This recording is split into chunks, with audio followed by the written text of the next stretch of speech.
Doctor बनने के लिए नीट करनी पड़ा है। मैं फिलहाल मौजूद हूँ सीकर जिले के मैट्रिक्स कोचिंग के अंदर और अरे बहुत ही बढ़िया तरीका में पढ़ाया जाए बताऊँ ही बहुत ही बढ़िया ठेको रिजल्ट रहा है क्या मामला ठेको पूरी जानकारी लेना प्रयास कराऊँ। वीडियो के अंदर लास्ट तक बने रहो। चैनल पर पहली बार चैनल सब्सक्राइब कर लियो और वीडियो ने ज़्यादा से ज़्यादा शेयर करो ताकि आज जानकारी या सूचना सब लोगों तक पहुँच सके।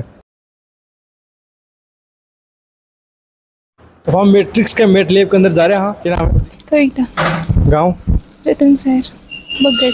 तो इसके अंदर क्या हुआ है? इसमें हमारी जो क्लासेस छूट जाती है ना उसको हम कवर कर सकते हैं।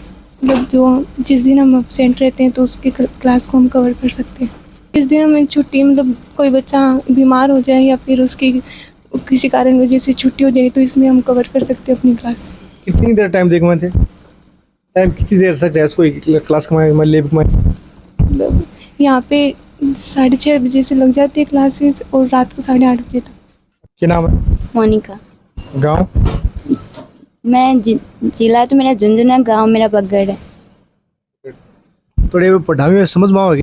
हाँ, अच्छे से समझ में आता है। ये तरीके से पढ़ाओगे? मतलब सारे टॉपिक क्लियर हो जाते हैं यहाँ। और तो अगर दिमाग में क्वेश्चन है देना तो डाउट काउंटर है, उस पे जाके पूछ लो। कहते हुए कोई डाउट उठे को हाँ पूछे बात में हाँ बता दियो हमसे हाँ। या कोई डांट वाट कोई मतलब? नहीं, अच्छे से बताते हैं। कितनी देर हुई थे? कितनी देर हो रही? ये तो है ना चालू रहता है 7 बजे से रात 8:30 बजे तक।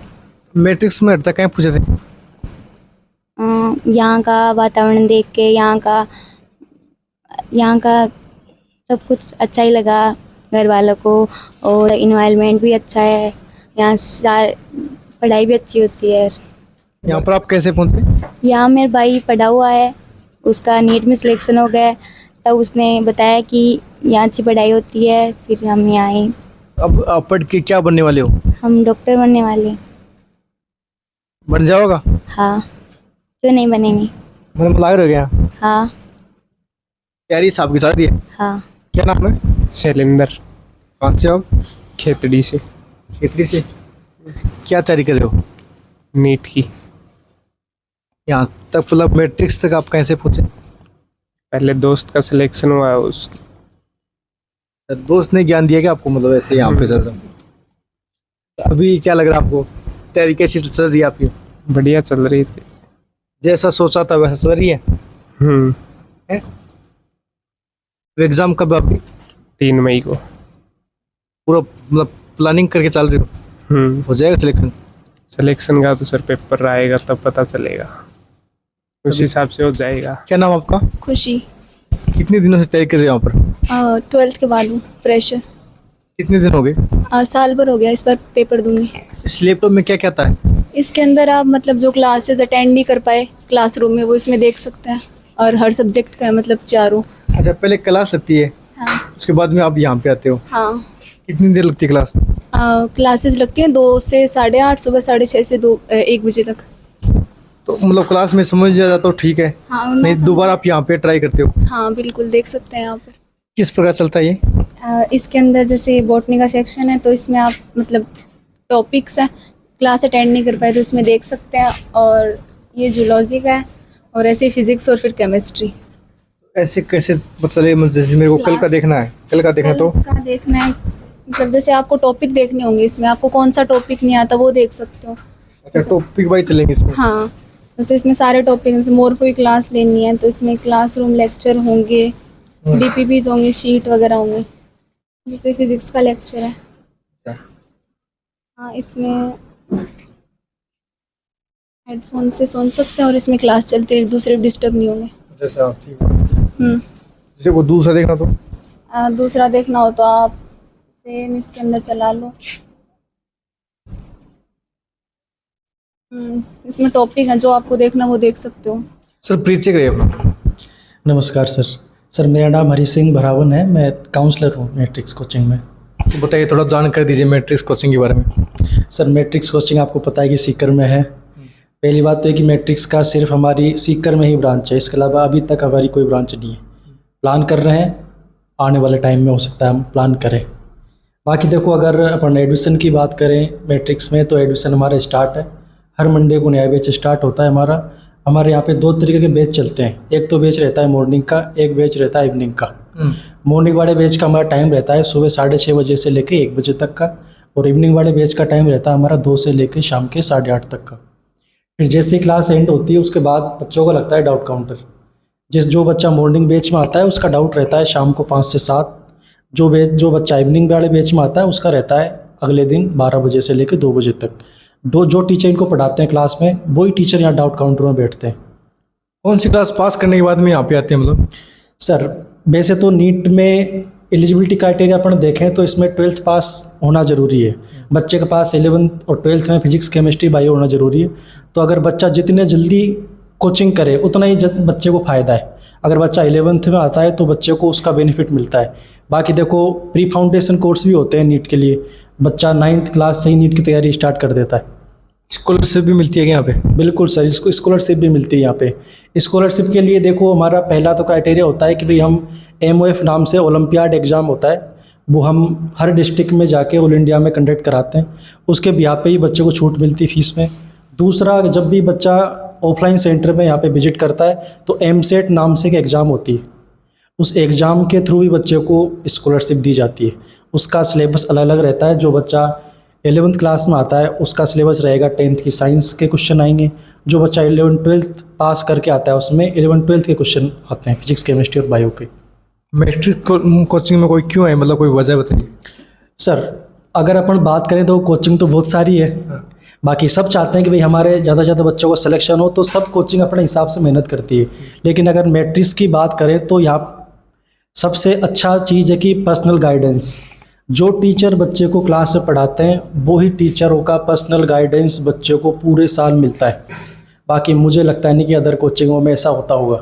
मैट्रिक्स में जो टीचर बच्चे को क्लास में पढ़ाएगा वही टीचर बच्चे की काउंसलिंग करेगा, उनके डाउट्स को सोल्व करेगा, उनकी पर्सनल गाइडेंस के हिसाब से उनकी काउंसलिंग करता है।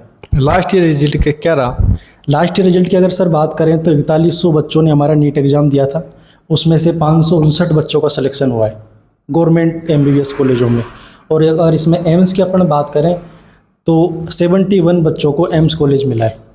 अभी बात करें तो जो मतलब पढ़ने के लिए आते हैं मैट्रिक्स में, बच्चों को मतलब खास क्या लगता है जो मतलब ज़्यादा कनेक्ट होते हैं यहाँ से? सर उसका मैंने बताया कि भाई पहला तो पर्सनल गाइडेंस है। दूसरा हमारी यूनिक फीचर है कोचिंग का मेटलैब। मेटलैब का मतलब क्या होता है, यहाँ पे डिजिटल लैब होती है। मान लो कोई बच्चा पढ़ने नहीं आ पाए, क्लास छूट गई उसकी, या फिर मान लो कोई बच्चा क्लास तो डेली आ रहा है लेकिन उसको कोई चैप्टर दोबारा से रिवीजन करना है, तो उसका दो पॉसिबिलिटी, या तो वो बच्चा क्लास में जाके या फिर डाउट काउंटर पे जाके टीचर से भी डिस्कस करेगा। दूसरा मेन ऑप्शन होता है मेटलैब। मेटलैब में इनको रिकॉर्डेड लेक्चर मिलते हैं। यहाँ आके कभी भी बच्चा संडे टू मंडे 7 दिन ओपन रहती है, सुबह 6 बजे से लेकर शाम के 8 बजे तक बच्चा कभी भी आके मेटलैब में वीडियो लेक्चर देख सकता है। कई बच्चे वो शर्मीले होते हैं, वो उसको शर्म आती है, वो पूछ नहीं पाते उसको, मतलब कैसे? देखो स्टार्टिंग में मैं बिल्कुल मानता हूँ भाई नए बच्चे आते हैं, शर्मीले होते हैं, नहीं पूछ पाते, लेकिन टीचर उनको मोटिवेट करते हैं देखो क्लास में पूछने के लिए। तो बच्चा धीरे धीरे 15-20 दिन में, महीने भर में बिल्कुल ओपन हो जाता है, फिर बच्चों को कोई इशू नहीं आता। बच्चे कहाँ से आते हैं? सर बच्चे तो हमारे पास ऑल इंडिया से हैं, लेकिन अगर मेनली अपन बात करें तो राजस्थान, हरियाणा, पंजाब, यूपी, बिहार, इस साइड के मेनली ज़्यादा बच्चे हैं। MP हो गया, बाकी साउथ इंडिया से भी बच्चे हैं। देखो हमारे पास झारखंड से कुछ बच्चे हैं, वेस्ट बंगाल से भी बच्चे हमारे पास हैं। कई पेरेंट उसके दिमाग में डाउट होता है कि मेरा बच्चा डॉक्टर बनेगा नहीं बनेगा, उसका डाउट कैसे क्लियर करते हो आप? देखो सर उसके लिए एक बार पेरेंट्स को विजिट करना चाहिए। हम उनको समझाते हैं कि नीट एग्ज़ाम क्या है, इसके थ्रू क्या क्या कॉलेज मिलते हैं, तो उनकी पर्सनल गाइडेंस और काउंसलिंग हम बच्चे की करते हैं और बच्चे को समझाते हैं कि नीट के थ्रू आपको क्या क्या कॉलेज मिलते हैं। अगर मैं ब्रीफ में अगर आपको बताऊं कि नीट एग्ज़ाम एक एंट्रेंस एग्ज़ाम होता है, इसके थ्रू MBBS कॉलेज मिलते हैं। फिर जिसकी कम नंबर आते हैं तो BDS कॉलेज मिलते हैं, आयुर्वेदिक कॉलेज मिलते हैं, वेटनरी कॉलेज मिलते हैं, और कुछ BSc नर्सिंग वाले भी इसके थ्रू कॉलेज मिलते हैं। बाकी ऐसा नहीं कि नीट की तैयारी आपको MBBS करने में ही आपको मदद करेगी। अदर जितनी भी एंट्रेंस एग्ज़ाम होती है, कॉलेज एंट्रेंस एग्ज़ाम, चाहे वो MBBS हो जो मैंने बताया, या फिर BSc ही क्यों ना हो, अगर टॉप BSc अगर कॉलेजों में भी अगर बच्चे को जाना है तो वहाँ की एंट्रेंस एग्ज़ाम होती है, और एंट्रेंस एग्ज़ाम का सिलेबस यही है जो हम पढ़ाते हैं, फिजिक्स केमिस्ट्री बायो। तो ये सिलेबस सब जगह बच्चों को काम आता है। पढ़ाई में कई बच्चे होते हैं वो होशियार होते हैं, कई कमज़ोर होते हैं, तो उसको आप किस प्रकार ट्रीट करते हो? देखो, कमज़ोर होशियार बच्चों का हम टेस्ट लेते हैं, उसके बिहाफ पे बच्चों को अलग किया जाता है, फिर बच्चे की पर्सनल काउंसलिंग की जाती है। जिन बच्चे का मान लो बेसिक कमज़ोर है तो उनको क्लासरूम में सबसे पहले बेसिक चीज़ें अच्छी कराई जाती है, फिर जाके एडवांस चीज़ों पे ध्यान दिया जाता है। ये रहता है सर। बाकी देखो, बैच दोनों का अलग रहता है, लेकिन उसमें अच्छी बात यह है कि दोनों में टीचर सेम पढ़ाता है। ऐसा नहीं कि भाई कमज़ोर वाले बच्चों को अलग टीचर मिलेगा, अच्छे बच्चों को अलग टीचर मिलेगा। मैट्रिक्स में ऐसा नहीं होता। मैट्रिक्स में दोनों बैचों में सेम टीचर आपको पढ़ाएगा, बस पढ़ाने का तरीका बदल जाता है। जिस बच्चे का बेसिक कमज़ोर है तो सबसे पहले टीचर उनको बेसिक अच्छी कराएगा, फिर जाके एडवांस चीज़ों पे ध्यान देगा। ये रहता है। तो मैट्रिक्स कोचिंग के अंदर आपने बातचीत करके जानकारी लेने का प्रयास किया है और किस तरीके से वो पढ़ाया जाता है।